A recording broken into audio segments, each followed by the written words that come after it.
pour cette recette, il faudra commencer par graisser un moule de votre choix avec du beurre fondu. N'oubliez aucun recoin.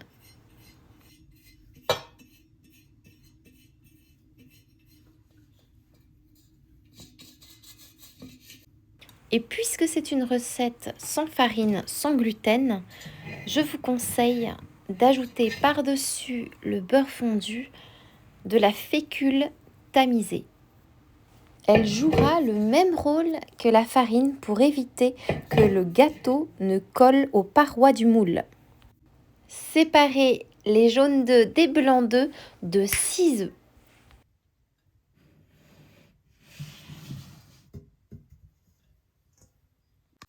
Ajoutez 220 g de sucre.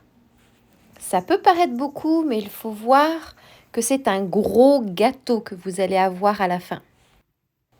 Ajoutez le zeste d'un citron. Vous pouvez également ajouter de la vanille ou par exemple un rhum ambré. Je vous déconseille l'eau de fleur d'oranger car celle-ci empêchera votre gâteau de gonfler et de monter correctement. Et savez-vous quoi? Cette recette a plus de 200 ans. Et elle a l'avantage de proposer le gâteau de Savoie sans gluten, ce qui est assez incroyable, puisqu'en général, on utilise de la farine pour faire ce gâteau. Parfois, vous verrez que certains font moitié fécule, moitié farine. Et c'est pour ça que je voulais absolument vous partager cette recette.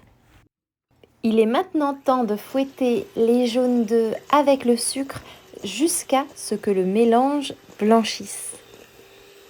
C'est une de mes recettes favorites. C'est une recette 4 ingrédients qui est plutôt simple à faire et qui est assez rapide. Et en plus, elle se conserve parfaitement bien pendant plusieurs jours. Vous obtiendrez un gâteau extra moelleux qui ressemble presque au niveau de la texture à du coton. C'est juste magique. Et ajoutez 150 g de fécule de votre choix. Et très important, pensez à tamiser votre fécule avant de l'ajouter à votre mélange précédent. Bien évidemment, vous pouvez utiliser de la farine et dans ce cas, ce sera la même quantité.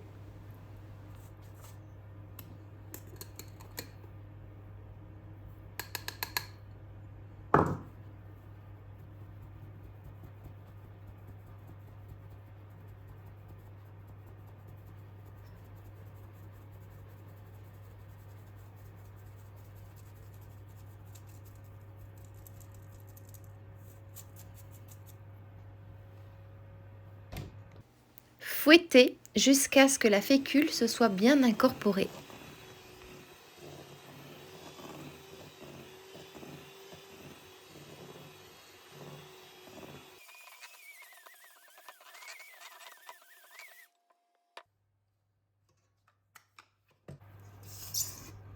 Pour l'instant, cela a une texture un peu ferme.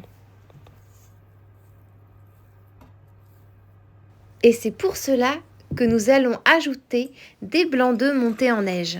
Donc c'est le moment de fouetter vos blancs d'œufs que vous avez mis de côté au début de la recette jusqu'à ce qu'ils soient bien fermes. Je mets l'accent sur le côté ferme parce que c'est très important. Ça prendra environ 3 à 5 minutes pour obtenir la texture adéquate. Comme vous pouvez voir sur la vidéo, ils sont bien fermes. On a un beau pic qui s'est formé. Commencez tout simplement par ajouter un tiers des blancs d'œufs montés en neige à la pâte et mélanger. C'est ce qui va lui permettre de se détendre, de devenir plus souple.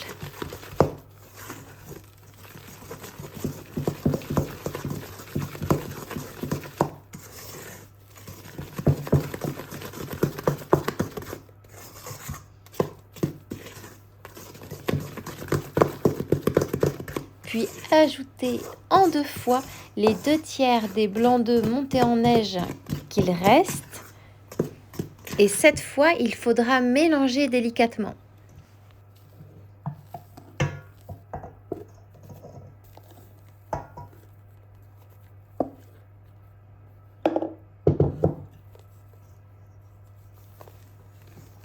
Et pour cela, il faudra simplement partir du centre vers l'extérieur tout en soulevant la masse.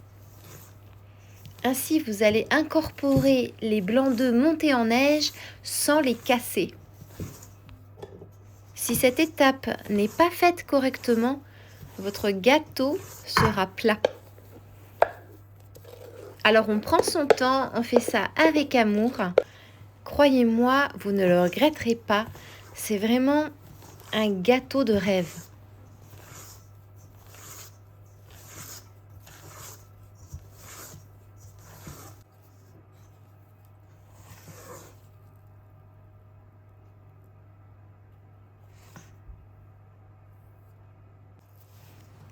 C'est le moment de remplir votre moule à gâteau avec votre pâte de gâteau de Savoie. Et il est très important de choisir un moule à gâteau qui est assez large, assez grand, puisqu'il faudra seulement le remplir de 2/3. Alors si vous n'avez pas de gros moule, vous pouvez très bien faire plusieurs petits gâteaux. Il y a toujours une solution.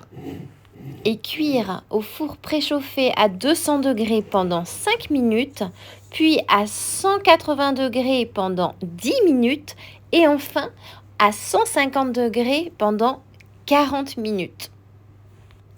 Et n'hésitez pas à déposer votre moule à gâteau en bas de votre four. Avouez qu'il est majestueux. Et puisque nous avons utilisé de la fécule à la place de la farine, c'est très important d'attendre que votre gâteau refroidisse avant de le démouler. Le dessus du gâteau est légèrement meringué.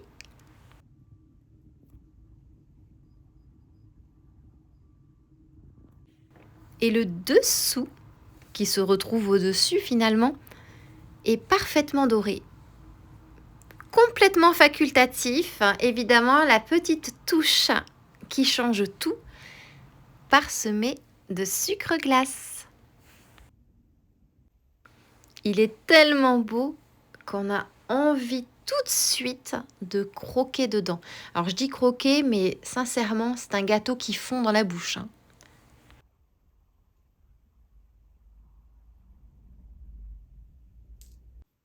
Et je vais vous faire écouter le son de ce gâteau. C'est sans doute le moment que je préfère.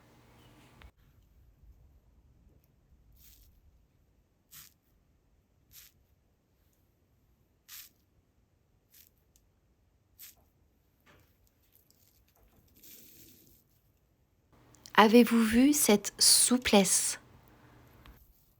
L'essayer, c'est l'adopter. Ce gâteau savoyard, typiquement français, a été inventé il y a un peu plus de 7 siècles. Vous pouvez également l'appeler biscuit de Savoie. Et il faut savoir qu'à l'origine, c'était un gâteau nature. C'est au fil des siècles que nous avons ajouté des saveurs telles que le citron, la cannelle, le rhum, etc. Et maintenant, il ne me reste plus qu'à vous souhaiter une délicieuse dégustation.